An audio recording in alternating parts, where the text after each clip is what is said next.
Salut à tous les amis ETFeurs, salut à toutes les amis ETFeuses, j'espère que vous allez bien et que vous avez passé une super semaine. C'est Mister ETF, je suis super heureux de vous retrouver pour une nouvelle vidéo sur le top and flop des ETF en 2021. Les ETF que je vais vous présenter sont éligibles pour le compte titre uniquement. Cela va vous donner des idées d'investissement dans les secteurs qui sont actuellement tendance et ceux à éviter. Ça vous dit d'en savoir plus? Allez, c'est parti! Alors, avant de commencer, je tenais à vous dire plus de 720 merci pour les 720 abonnés de la chaîne Mister ETF. Franchement, vous êtes génial. Ça me fait super plaisir de voir la communauté des ETFeurs et des ETFeuses grandir chaque semaine. Alors, pour ne rien rater de l'actualité des ETF, abonnez-vous à Mister ETF. Tout est gratuit. Et si vous avez des questions, n'hésitez pas à me les mettre en commentaire ou à me contacter sur mon Instagram @MisterETF. Merci encore. Alors, le petit disclaimer avant de commencer le top and flop. Et voilà, c'est parti. On va voir le top and flop des ETF sur le mois de novembre 2021. Alors, voici le top, les amis investisseurs et les amis investisseuses. Je vais me mettre en mode laser. Voilà, c'est parti.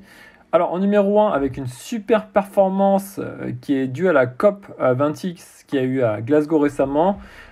C'est l'ETF Lyxor MSCI USA ESG Climate Transition avec une performance de plus de 14,24%. En numéro 2, on va retrouver un ETF iShares MSCI Taiwan, donc un ETF sur Taïwan, avec une performance de plus de 5%. En numéro 3, un ETF iShares S&P 500 Utilities Sectors avec une performance de 4,8%, à ne pas confondre avec l'iShares S&P 500. En quatrième position, on va trouver l'iShares MSCI China avec une belle performance de plus de 4,5%. Et enfin, en cinquième position, sur le mois de novembre 2021, on va retrouver un ETF Lyxor Commodities Refinitiv. C'est un ETF qui va traquer des indices, des actions de type commodité, mais ça exclut tout ce qui est énergie. Les secteurs à éviter, le flop 5 des ETF pour novembre 2021. Voilà, on va commencer avec une performance très mauvaise d'un ETF Winston Tree Cloud Computing avec une performance négative de moins de 19%. En numéro 2 et aussi 3, on va avoir deux ETF qui ont été impactés par la nouvelle vague Covid avec le nouveau variant. L'ETF Invesco European Travel Sectors, donc tout ce qui est lié au secteur du tourisme et du voyage, avec une performance négative de moins 17,95%, et aussi le Lyxor Stock Europe 600 Travel and Leisure, avec une performance négative de moins 17,12%.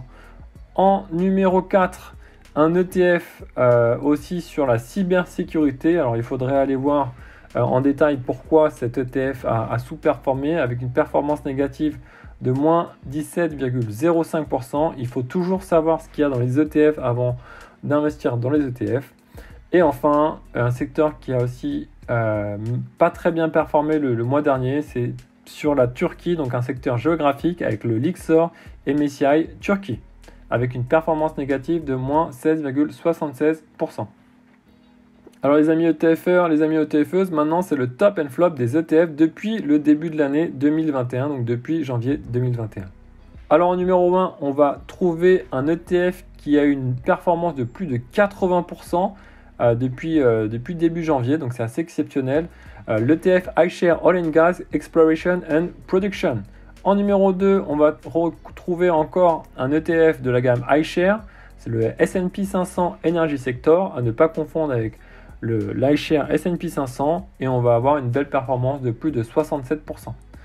Enfin, en numéro 3, un ETF bancaire, donc plutôt axé sur les banques US avec le iShares S&P US Banks, une belle performance de plus de 52%. J'ai fait une vidéo sur les ETF bancaires, si ça peut vous intéresser, je vous invite à la regarder vraiment. En quatrième position, le Lyxor MSCI World Energy, donc encore une fois basé sur l'énergie, avec une belle performance de plus de 51%. Et enfin, un secteur qui a super performé cette année encore, c'est tout ce qui est semi-conducteur, avec une performance de plus de 48% pour l'ETF VanEck Vector Semiconductors. On a une pénurie des semi-conducteurs qui sont sur le marché. Voilà, ça attire les prix vers le haut et la demande également. Alors concernant le flop 5 des ETF pour 2021 et les ETF et les secteurs à éviter, en numéro 1, on va retrouver l'iShare MSCI Turquie avec une performance négative de moins 23%. Donc voilà, secteur à éviter en tout cas pour l'année 2021. En numéro 2, un ETF basé sur le secteur minier de tout ce qui est or et aussi argent avec le VanEck Vector Junior Gold Miners avec une performance négative de moins 18,49%. En numéro 3, l'ETF Lixor PEA Chine avec une performance négative de moins 17,87%. Donc il faudrait également voir ce qu'il y a à l'intérieur de ce Lixor PEA Chine pour comprendre cette performance négative. En quatrième position, on va retrouver un ETF sur l'argent qui a sous-performé de moins 17% depuis le début de l'année. Et enfin, le dernier ETF, c'est l'ETF iShare Brick 50. Donc voilà, c'est un ETF qui va répliquer les 50 plus grands indices des pays BRIC. Donc les BRIC, c'est en fait tout ce qui est Brésil, Russie, Inde et Chine. Et on a une performance négative de moins 16,76%. Voilà les amis investisseurs, voilà les amis investisseuses pour le Top and Flop 2021 des ETF. Je voulais finir avec la citation business de la semaine. La clé du succès en trading est la discipline émotionnelle. Si c'était l'intelligence, il y aurait bien plus de gagnants. Voilà, encore merci d'avoir regardé cette vidéo jusqu'au bout. J'ai pris beaucoup de plaisir à faire cette vidéo. J'espère que vous en avez eu autant à la regarder. Encore une fois, n'hésitez pas à vous abonner, à mettre des commentaires, à liker et je répondrai à toutes vos questions. Prochaine vidéo la semaine prochaine. D'ici là, portez-vous bien et prenez soin de vous. Ciao, ciao!